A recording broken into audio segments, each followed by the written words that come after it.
les pays européens qui avaient été en guerre, mais aussi pour développer une coopération basée sur des valeurs communes: droits de l'homme, démocratie et état des droits. C'est justement le mépris de ces valeurs qui avait conduit l'Europe à la haine de l'autre, à l'exclusion et à l'extermination.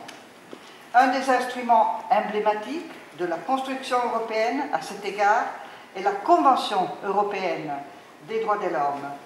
Celle-ci protège aujourd'hui les droits des citoyens des 47 pays membres de notre organisation, mais aussi de toute personne qui entre sur le territoire de ces États membres. Je dis cela car nous devons être conscients que les migrants et les demandeurs d'asile, quand ils arrivent chez nous, ont des droits, les droits garantis par cette convention.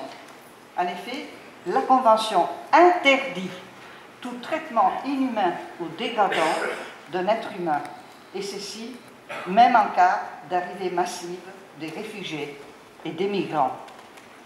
Le Conseil de l'Europe s'engage aussi dans des initiatives concrètes à travers sa banque de développement, auprès de laquelle une demande de prêt peut être déposée.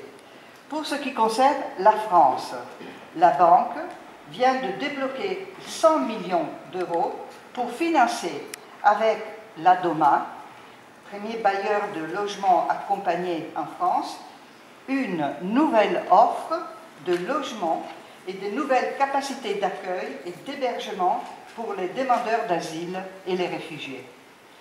Je souhaiterais, pour terminer, dire, en présence de Madame l'adjointe au maire, combien je suis fière d'habiter Strasbourg, ville ouverte aux migrants et aux réfugiés.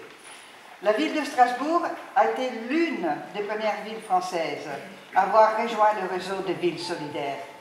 Par ailleurs, le 3 octobre dernier, vous nous le rappeliez, avec les villes de Rovereto et de Catane en Italie, elle a adopté une déclaration donnant naissance au réseau européen des villes solidaires, auquel l'Association nationale des communes italiennes vient de s'associer.